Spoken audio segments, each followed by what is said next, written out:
3:01, so let's go ahead and call our meeting to order of the Norte Local Transportation Commission this Tuesday, March 7th. And if you are so inclined, stand with me for the Pledge of Allegiance, please. And begin. I pledge allegiance to the flag of the United States of America and to the republic for which it stands, one nation, under God, indivisible, with liberty and justice for all.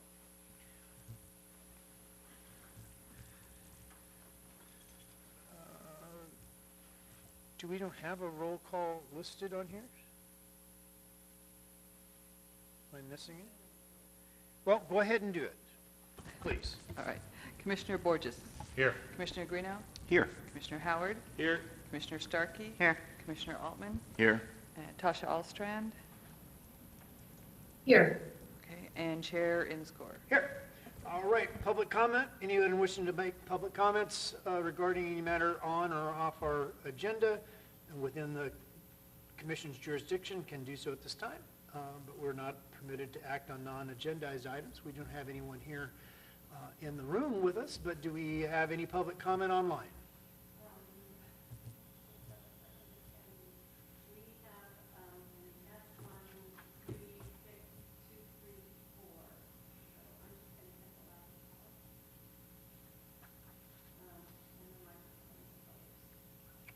All right.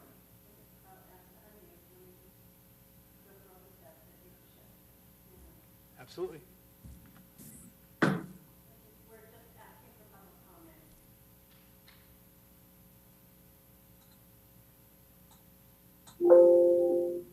Okay, we're going to close public comment then, and we are going to be going into closed session here, and then we will return. Our closed session is scheduled to start at 3:10.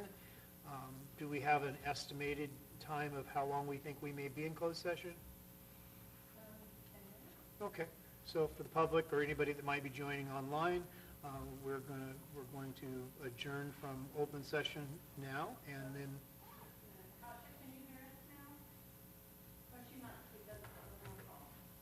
Yep. So we're gonna anticipate that we will be back in open session around 3:20.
conference with legal counsel for existing litigation in Friends of Del Norte et al. Versus Department of California Department of Transportation, case number 318CV00129, and we were briefed by legal counsel.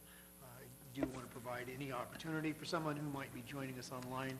If you did have any public comment, we have nothing to report out, but we would take public comment if anyone had any.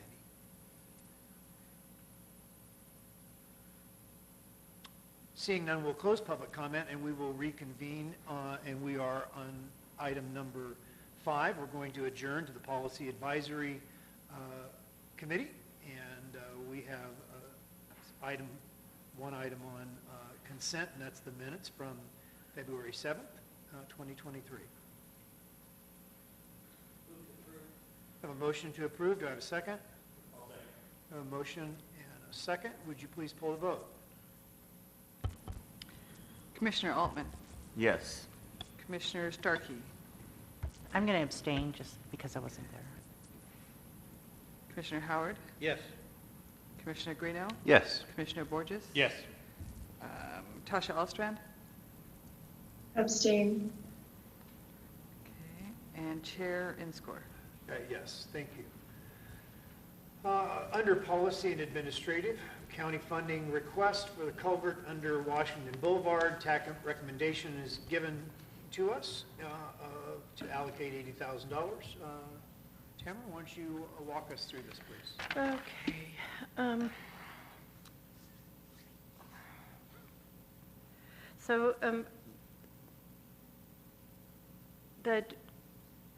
The request came from John Olson with the county, and there was some information that is typically in a request that wasn't in this request. So I asked for more information, which he provided by email, and that additional information is what I included in my staff report. So when we had the TAC meeting, we had a conversation about the use of RSTP funds to essentially backfill staff time for a project, and that's not something that we typically do. That's generally considered the recipient agency's buy-in to the project. So we had this conversation with the TAC, and that's why you see the difference in the TAC recommendation and the staff recommendation to the request from the county. Now, the county also voted for this in the TAC meeting. It was a unanimous vote to move forward with this request. There weren't people abstaining. There wasn't anybody who voted against it. So I want to be clear about the TAC vote. The TAC was a unanimous vote. When I went back to my desk to prepare the Transportation Commission's agenda, I thought, shoot, this is messy. Because we really have two different projects. In the same way that we have two different projects at Last Chance Grade. We have the Emergency Restoration Project and we have the Long-Term Solution Project. And that's that's the difference in my staff recommendation from the TAC recommendation, is just pulling those two projects apart. They have different time frames. They're just different projects. Now, you'll notice in the county's request that there is some of the county road crews staff time, because they are part of the work on the ground. And that is not part of, we did vote, and that is common for the Transportation Commission to reimburse when the county themselves are doing the work, like a contractor would do the work. It's a significant cost savings for a region for the county to do the work. They will be bringing in some specialists to guide the work and to participate, I'm sure actively participate in the work. But you know, if you look at it, we haven't just eliminated all of the county reimbursement. That's what's in the first resolution. The first staff recommendation is the allocation of $60,000 for the emergency repairs by Resolution 03. The next one is to provide the additional funding that they need through the design phase of the project. And that's the amount that was reduced by $20,000, because that was for some of the staff participation to administer the contract, that kind of thing. So inspections, I think, contracting and inspections. So that's where the reduction came in when I really sat down and said, I need to separate these two projects. This emergency repair is one thing, the long-term solution is really a different project. So I separated those by resolution. And so the cost scope and schedule for each project is different, and I consider them completely different projects, and the resolutions that we have reflect that. So the resolution that the county had when they originally received the RSTP funding, and was over 3 years ago just. And we generally allocate funding for a 3-year period. If nothing is billed at all to the project, they haven't started in 3 years, then the funding rescinds.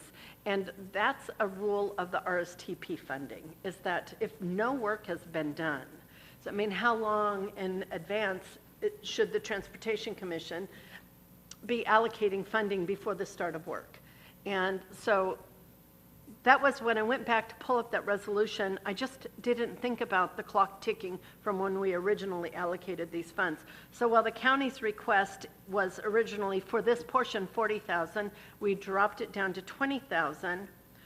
The actual allocation is the $341,218 because it picks up the allocation that was made in a prior year for this purpose.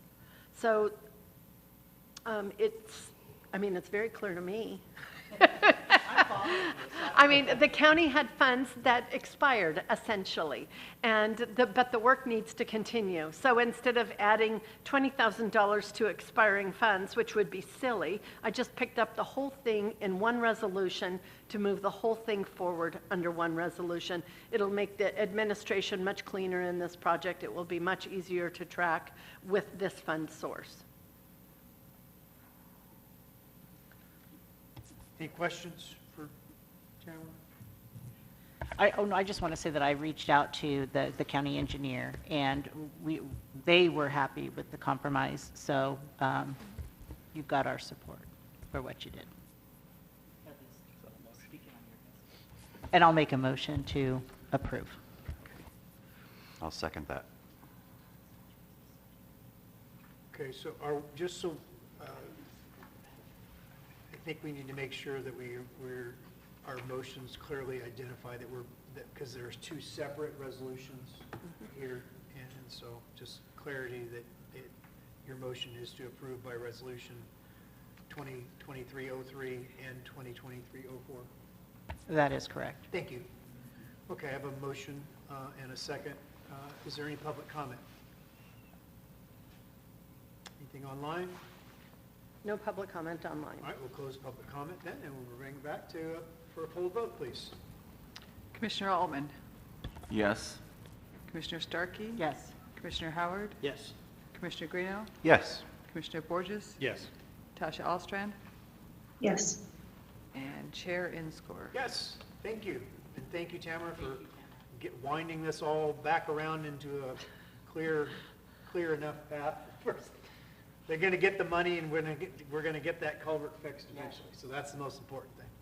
All right, we can move to discussion items. I see a link here for Dr. Feinbridge. Tamara, what do you want to share with us about that? So this link to Dr. Feinbridge is the project page, the Caltrans project page for Dr. Feinbridge. If anybody in the community asks about the project, this is a good starting place for this project.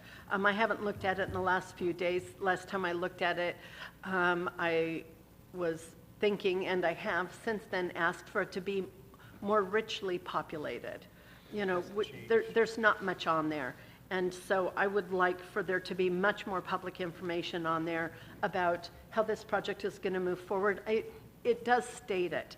But in order to explain to the transportation commissioners, David Melendrez, the project manager, is on Zoom, and I believe he is going to share information. I don't know if he has a presentation, but I don't believe that's possible to do. I know that's possible to do. Right, Mackenzie? Yeah. So David, do you want to take it from here? Sure. I don't know if you can see me. I don't know if that's really necessary, but yeah, my name's David Melendrez. I'm the project manager for the Dr. Fine project. I was going to do a quick overview. I also invited Clayton Malmberg. He is our area construction engineer. So if you have detailed questions regarding construction, he's probably the best person to answer those. Just a brief background on myself. I've been with Caltrans about 20 years, the last 5 years in project management. Prior to that, I was the branch chief for environmental engineering. Prior to that, I worked for 10 years for about the California EPA, several years with the Central Valley Regional Water Quality Control Board, and about 7 years with the Integrated Waste Management Board, which is now Cal Recycle. Prior to that, I worked for a consulting firm doing soils work and on-site septic design, subdivision development, much like the one that you have north of Smith River on the Westbrook subdivision. I did a lot of work on that project also. So that little bit of background about myself. I'm going to go ahead and share my screen. I hope that this works. I don't typically work on Zoom, so I'm going to try my best to work my way through this. Okay, the Dr. Fine project. This is a legacy project for Caltrans. It's been around for quite some time. When I first took the job as a project manager, my boss told me, don't worry, we're not going to give you Dr. Fine. A couple weeks later, it's my project. So this project, we got it there. It was advertised last March. We had 3 bidders. And the low bidder was MCM, and the bid came in at about 72 million. We have 86 million allocated from the CTC. That extra 10 million is associated with state furnished materials, supplemental work, and also because of the size of the project, we wanted a 10% contingency for the total cost. I'll go ahead and run through some of these, if I can get this to work. Oh yeah, here we go. Okay, so this bridge was built in 1940, has 2 12-foot lanes, 2 1-foot non-standard shoulders, 21-inch sidewalks. It is not up to current design standards. It's not up to current seismic standards. It's obsolete. It is scour critical and fracture critical, which is why we need to replace the bridge. We're proposing 2 12-foot lanes, 8-foot shoulders, a 6-foot separated pedestrian walkway. The bridge is a cast-in-place bridge. It'll be on the existing alignment. This gives you an idea of the number of resource agencies that we had to work with in order to get approval for this project. You know the river, there are lots of habitat in the river. We have endangered species, special status wildlife, special status amphibians, special status fish, and the western pearl shell mussel. Before we begin construction, we have approximately 61 submittals to go to the resource agencies before we start. And they got done. Construction started around, I think it was January 18th was the official start date. Part of the mitigation that I mentioned the pearl shell mussel. And so what really drove this project a little bit is that here you can see this red outline of the mussel bed. We're not allowed to work in the mussel bed. So we have to build a construction trestle to span the mussel bed and span out to the thowweg. Other than building a trestle for demo, we're not allowed to use any construction trestles for this project. So that really set up a lot of, that really set up a lot of things. And one of those is that we have to access our work using gravel pads. We'll be placing gravel pads. The resource agencies were very concerned about us building a trestle all the way across. They didn't want maybe potentially scour issues or debris racking. So as you know, we have on-site and off-site habitat. We have restoration of wetland and riparian areas. We have purchased the Hambro property for invasive species control. We also have funded the Rowdy Creek Fish Passage project. We are going to plant afterwards. This gives you, I put this up here to give you an idea of access, what we're using for access for the bridge. One here off on the north side, there's an access through here. From here, we would construct the gravel pads to access here. And on the other side of the bridge, we can access on both sides of the bridge. This is an idea of access for the contractor. This area up here is one of the staging areas for the contractor. So we wanted him to be able to go from the staging area directly to the bridge. And yeah, that's about it. So we have, we're going to do a temporary bridge. So we have a detour, and we are, again, limited to in-water construction from June 15th to October 15th. And our estimate is that this will take 3 to 4 years to construct. The real, one of the constraints here is that we are limited to 3 in-water construction seasons. So I want to, let me see if I can end this, which is quite a task if we only have 3 in-water construction seasons. So what is that? And so we can't build a trestle either. So what does that mean? That means that in one season, we have to put out the gravel pad, drive drive piles, build the false work, pour the superstructure, tighten the superstructure, take down the false work, remove the piles, and remove the gravel pads. That's supposed to occur all in one season. It's going to be challenging. That's the biggest risk to this project is the schedule. And part of what we've done is we decided that, well, one of the ways that we can accomplish that is to have 7-day work weeks. So this project is set up so that every day is considered a working day, including holidays. The other one that was significant is we negotiated with California Department of Fish and Wildlife to allow access below the top of bank for this project. And I think this is the first project that I have worked on in which we have been granted access below the top of bank during the winter time. Of course, that comes with a lot of other restrictions, but that's currently how we are proceeding for the project. And one of the things that I did want to bring up that is significant for this project is that this project, I believe, is the first bridge in California that will employ the use of triple friction pendulum bearings. Not a structures person, not sure exactly what that means, but it means that the piers will have pendulum bearings on there in order to be able to move during a seismic event. I believe the bridge is designed to move up to 3 feet during a seismic event. So Caltrans, Office of Earthquake Engineering, we partnered with UCLA and the California Geologic Society, and we came up with something that, I don't know if you can see my screen. I'm gonna go ahead and share it again. So we came up with something that looks like this. These are where the bearings are situated between the piles and the bridge structure. And each of these will have monitors that go down in the piers as well as off the piers into the ground. And this will give live data during a seismic event down to UCLA and their big server they have down there. So this was quite a significant event. It did lead to some delays between the time that we advertised the project and we actually began construction.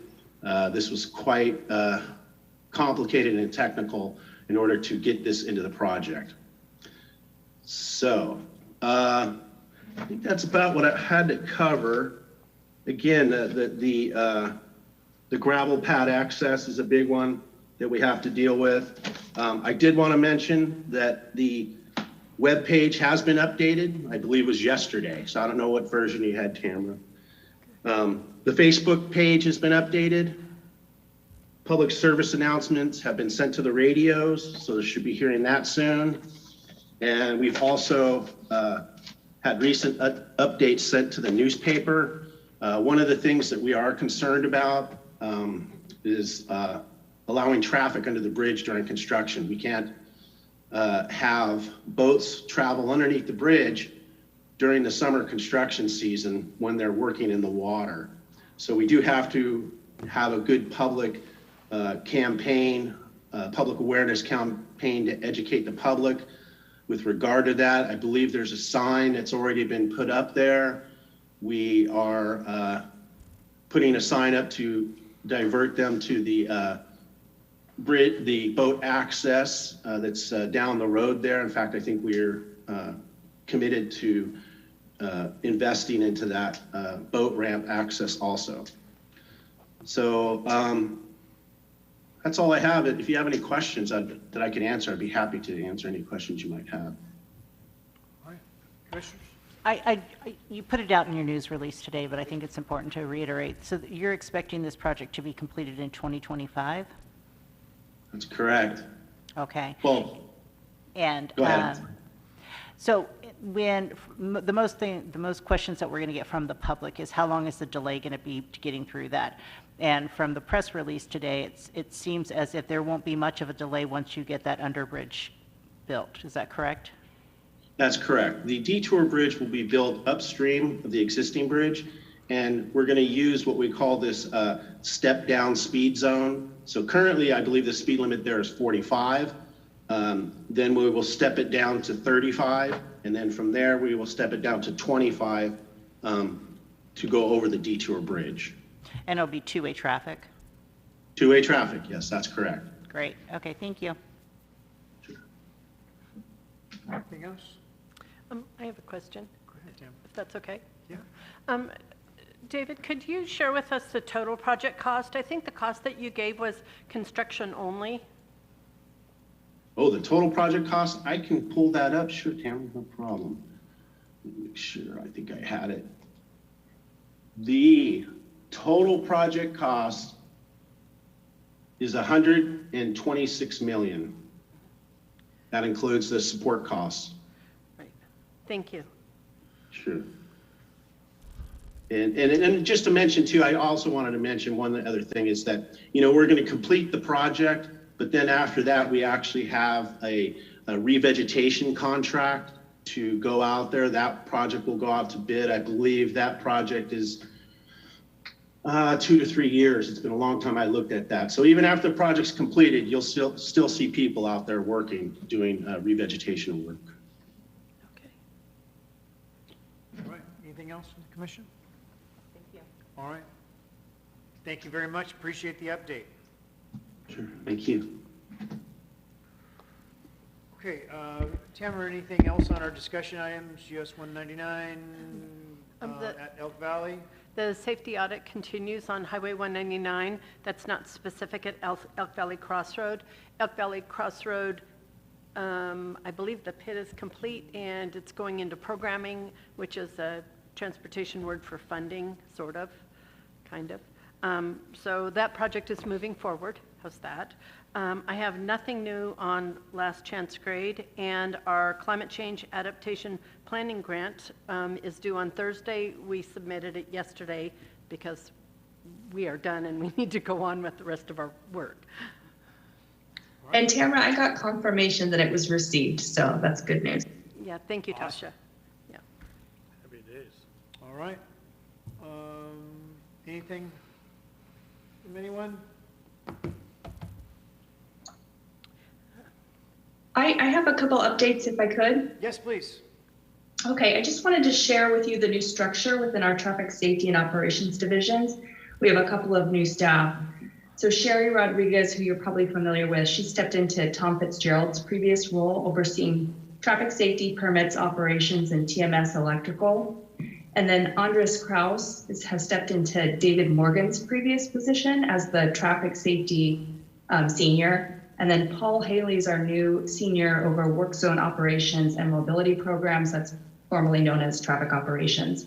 So I can provide contact information for any of these people. If you're interested, just let me know. Great. Thanks, Tasha. Thanks. All right, if we don't have anything else, then we will adjourn as the Policy Advisory Committee and reconvene as the Norte Local Transportation Commission. And I'll be looking for a motion to approve all actions taken by the Policy Advisory Committee. So moved. Second. I have a motion and a second. Any public comment? Very good. Then would you please poll the vote? Okay, Commissioner Starkey? Yes. Commissioner Howard? Yes. Commissioner Greeno? Yes. Commissioner Borges? Yes. Commissioner Altman? Yes. And Chair Inscore. Yes. Very good. Unless anybody has anything else, we will adjourn until Tuesday, April 4th, 3 p.m.